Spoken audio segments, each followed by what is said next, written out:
Hi, Steve. Okay, forever. hello. We haven't had cocktails forever.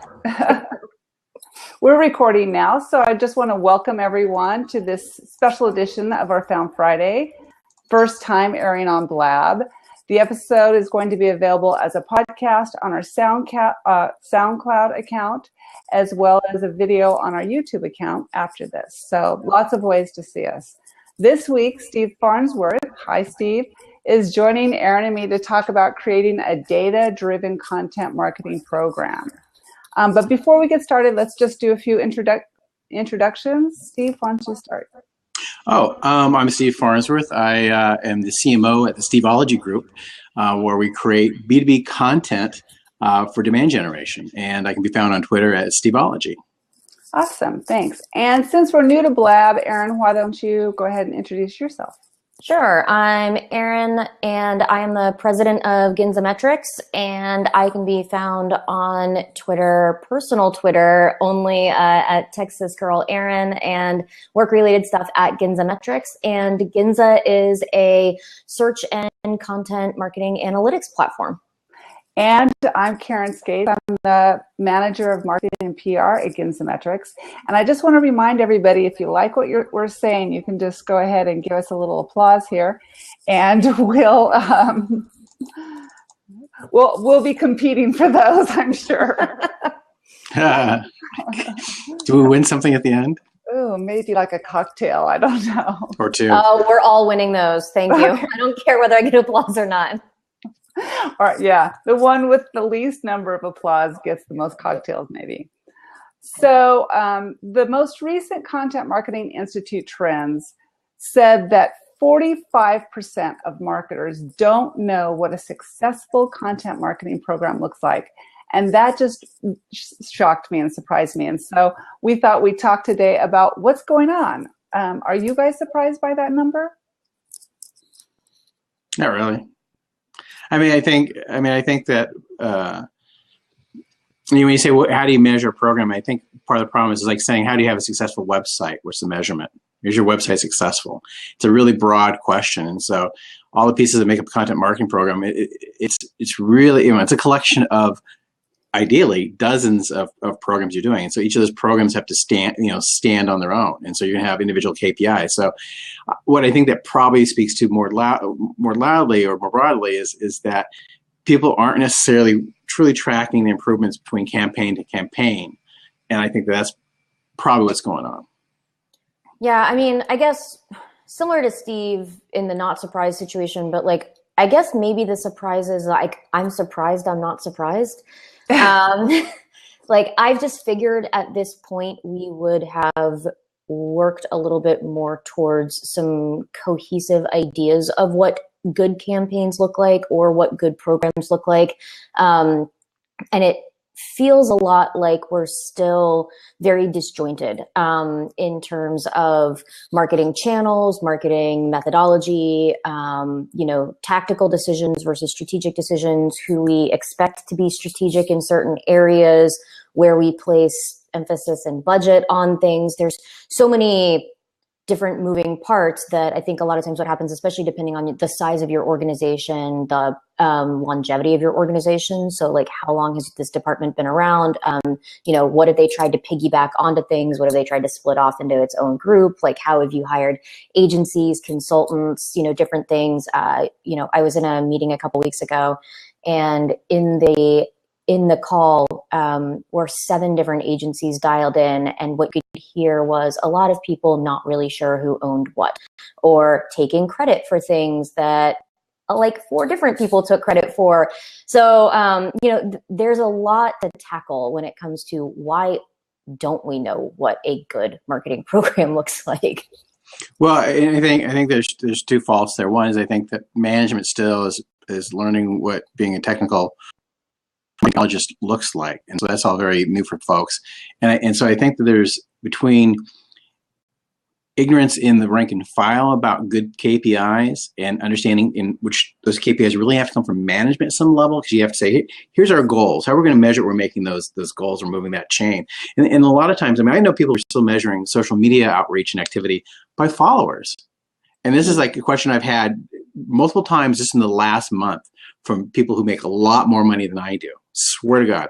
And they're still like, that was one of their clear KPIs. And that's like one of the, I mean, that's just silly. It's like if you're measuring followers on LinkedIn to measure your success in content marketing, or just, purely by shares or purely by the eyeballs at Reddit, those are all interesting KPIs to have. But, is it leading to a secondary, like a proxy KPI where, if someone reads this, they tend to subscribe, or they tend to ask for this next later stage content or some other piece that acts as a proxy to most people's goals are going to be around lead generation, right? And if it's not, you need to have a pretty good conversation about why that's not. So if you don't have a proxy piece that gets downloaded or some deeper engagement, then I think, I don't think we ask for that. We tend to kind of stick for the light ones. So how many people, how many eyeballs do we get? How many page views do we get at some level? Well, and I mean, where is all of it getting rolled up to, right? I mean, so you're counting things, you're measuring the stuffs, and then you hand off numbers and reports to somebody, and then what gets done with that later, right? I mean, my biggest fear all the time is whenever anybody asks for new analytics, they're like, hey, can you add this into the dashboard? Or we'd like to measure this. I'm like, I have no problem building something that will do that for you. I need to know what you plan on doing with it. One, so I can build it the right way so you can actually use it. And two, I mean, who asked for it? What are they going to do with this information once they have it? Because that always means a lot of different things when you're talking about, outputs and insights, and then how will it be integrated? So one of the big things that we talk about all the time is data normalization, right? So everybody's measuring things, but they're measuring them in a lot of different ways, which means when you get to this bigger insights and more like business intelligence BI layer of analytics across an entire organization to make overall smarter decisions, you're not comparing apples and apples. You're not comparing apples to any other fruit at this point. Like you're just somewhere off in the vegetable patch, because you can't re-aggregate things, because like you said, it's what's the core goal. And for most people, it's revenue. At some point it's money is a goal, and that means conversions. And because if you can't tie what you're doing back to conversions, what are you doing every day? Yeah.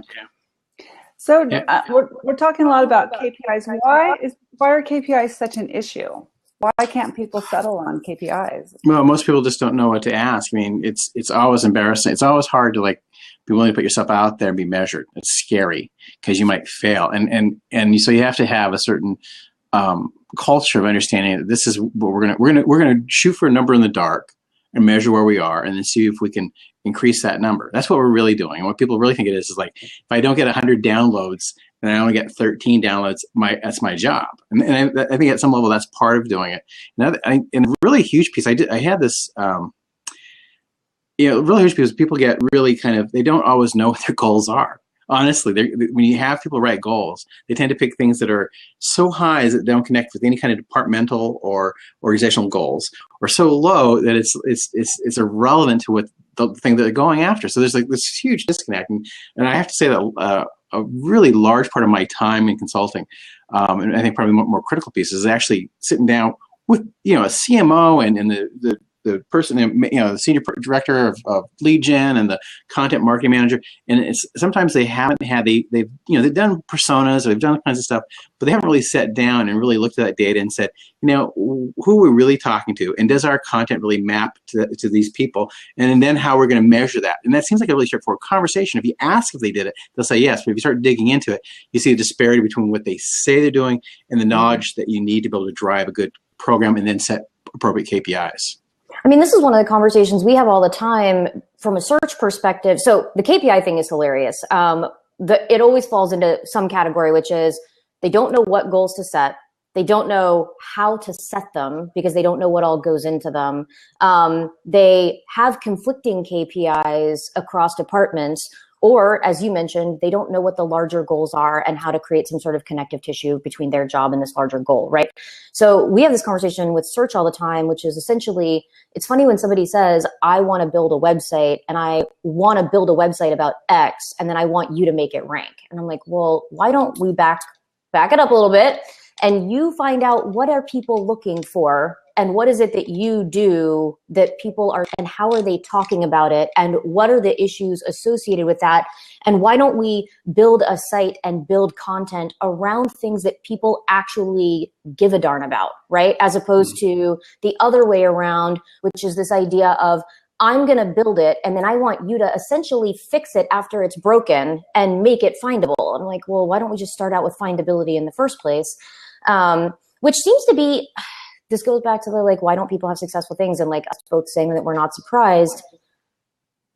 That's the sad part, right? Is like, why are we not starting there? And I think, you know, one of the things you mentioned, Steve, with like having these conversations with like higher level people, and they think that they're doing some of this, is we had this conversation a year ago, ironically, and I had said that if you are in like middle management or lower level, like tactical implementation and doing things, and you can't get the people above you to tell you what organizational and departmental goals are, you're working with jerks.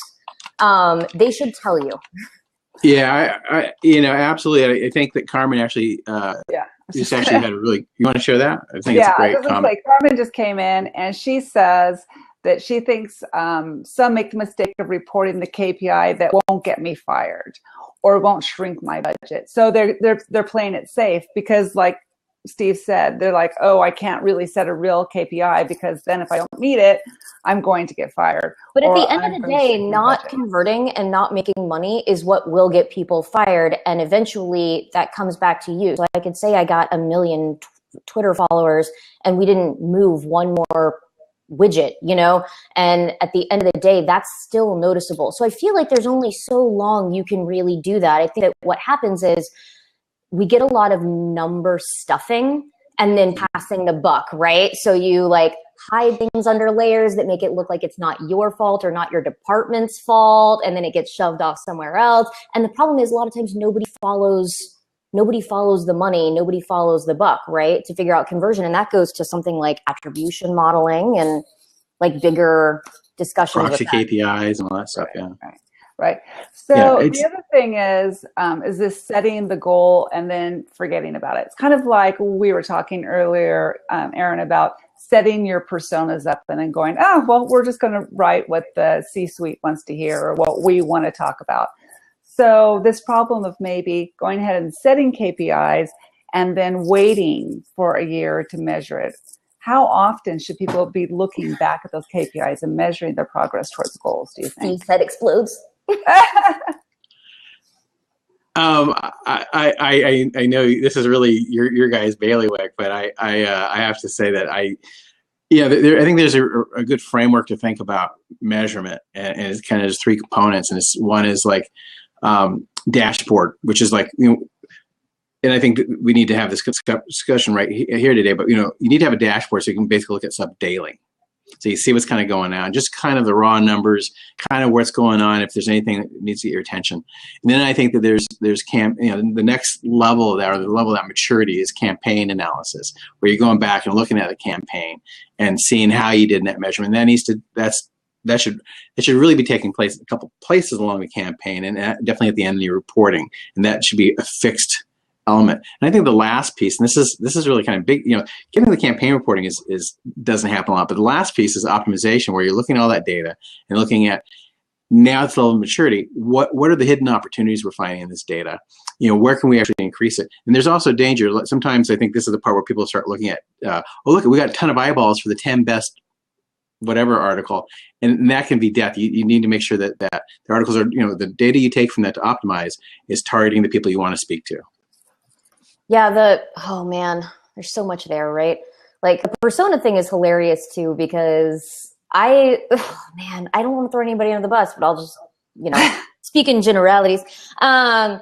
When it comes to persona targeting and creating like things like KPIs, the persona thing is funny to me, because what happens a lot is it's like, well, we have these 3 personas and somebody wants to hear about this. And so what we did was we hired an agency or somebody internally created a campaign. Everybody decided, fine, that's the campaign, because some executive said, yes, I like this.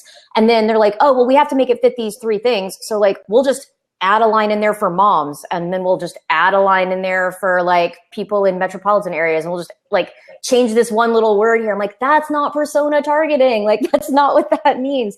And so they're like, oh, well, we met our we did it. And then we're wondering why our KPIs are like all out of whack and things look super janky. It's like, it looks janky because when you said persona and when somebody actually was a persona, you guys were really far apart on what that actually meant. With KPI measurement timelines, you know, again, some of this is like organizational size, right? So looking at every KPI across every marketing channel every day for some places is really difficult. But the counter argument to that is you probably shouldn't be doing a lot of marketing activities that you can't really manage, get useful insights on, and optimize accurately on a regular basis, right? So if you have 50 marketing things going on at one time and you are a army of 2 or 3, then what's potentially happening is you're getting a lot of information in that you could be using, but you're spread so thin, you can't actually hone down and like figure out where you could be doing things better. So sometimes the idea is like crunch it down a little bit, pick a couple things, really work on that. And from a campaign perspective, right, we talk about campaigns all the time, and campaigns can be anything. So it can be general awareness, it can be seasonal, it can be product related or feature related, it can be persona related. You should be able to compare campaign versus campaign month over month, campaign quarter over quarter, campaign this year versus this campaign last year, campaign versus competitor performance for those same keywords, or organic performance or social media monitoring and listening for that same campaign. With campaigns, it's the idea that you can break things down and then measure them over and over again against each other, against other similar things, against, like, you can, from a campaign, you can figure out this persona's campaigns are these 5 things, this other persona's campaigns are these, and I can cross compare within persona groups, across persona groups. I mean, if you're not setting up your marketing to be able to do that, you're missing out on so many really cool nuggets of information. I think that one of the challenges that people have is like where to start, where I just had this conversation with multiple companies that should be doing, should have all this stuff well underway. One company was about $1 billion company, true story, and they weren't really doing any kind of content measurement, which just blew my mind. But I think that if you're going to start looking at the data, people go, I get the question about, what's the, what they want, everyone wants benchmarks.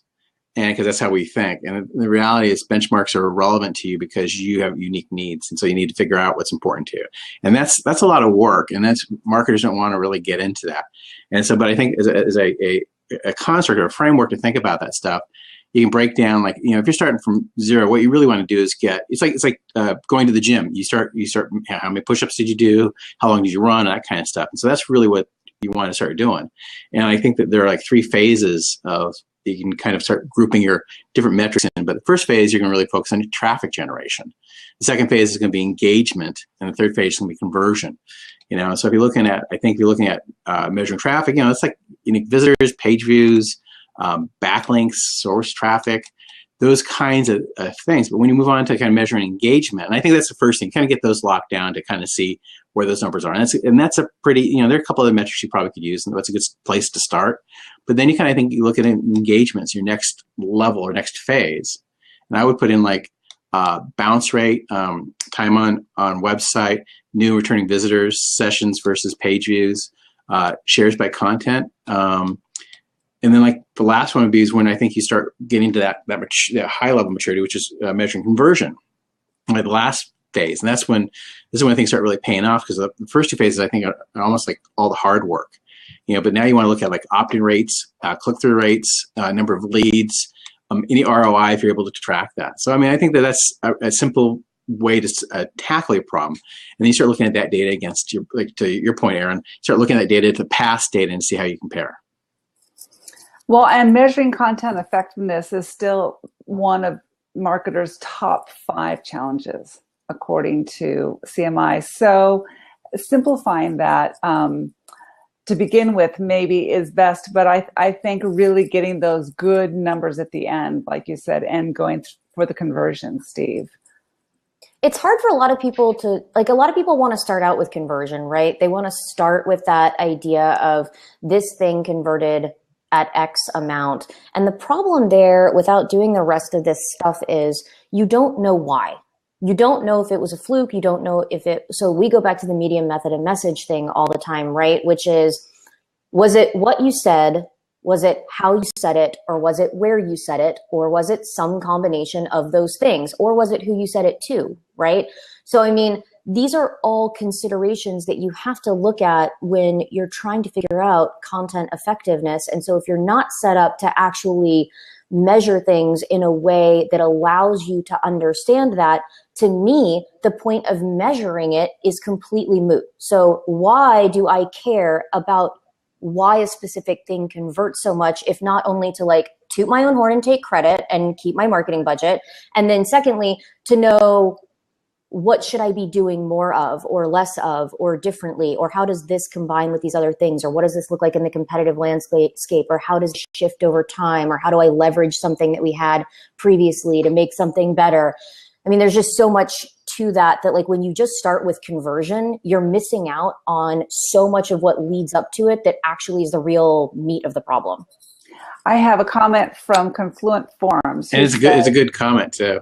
He says, true, Erin, but that's why you need to track and test your messaging and then tracking them into GA with goal conversion. Yeah, UTM tags and that sort of thing. That's a really good way to kind of, when you're sharing content in different places, to have actually Google Analytics, a way to really track what kinds of messaging is working best and what kind of track through. So if you're doing Google Analytics, UTMs are a great way to track that stuff. One of the things that we find a lot too is that a lot of different departments across larger organizations, not everybody in every department that may be more tactically focused has access to this information or has the ability to go talk to the people who are running their analytics providers or know what to do, or, certain things are set up, but there's like a blocker in between there. And, one of the more common things we run into when we're talking to big organizations is a lot of people are taking credit for the same content. So like some content will get created and then you're having a fight between social, PR, all these different folks who are chiming in. And like, so then the idea about measurement is lost on claim, right? All right. So I think that's about all the time we have for today. Unless, Steve, did you have any words of wisdom to? I don't have anything to offer them other than we've talked about. I think Carmen's comment's pretty good. Yeah, Carmen has a new comment. She says, my favorite Google Analytics tool is split testing. That is magic. Yeah, and testing your words, because like one of the things that I think in marketing is like in the old days when you try to advise a client about a title or a name or something like that, it'd be all these arguments that would just become silly at some point. So now if I get some, if I'm trying to do a PPC ad or something like that to promote content or webinar or whatever, and a client goes, I'd like it to be mysterious. Let's just call it the biggest thing you don't know about. Because I think people will click on it. I go, you know what? I think that's fantastic. Let's test that and see how that works. And I'm going to test the ones that I'm suggesting too, and we'll see how that comes out. Yeah. I'm a really big fan of running experiments on things, mostly because, running the experiment, it's not my idea versus your idea, right? It's what's right, what works. So when you look at it that way and you call it an experiment, you're not saying my way versus your way or like I'm going to win. You're saying let's try these things out and we'll go with what works. And it doesn't matter to me because what works is best for all of us. Like there's no way I lose. Right. So yeah. Awesome. Well, great conversation, guys. Thanks for joining us, Steve. Thanks, guys, for having me. It's been way too long since we've all been on camera. Erin, you're looking fantastic. You obviously life is treating you well, girl. Thanks, you guys. It's so sad. We have to get together and do this more often. I have to see Karen every week. So Steve, it's nice to have you in the mix. That's right. She has to look at my face all the time. So, all right. Thanks, guys. Thank you for joining us. For joining us. Bye, everyone. Bye-bye.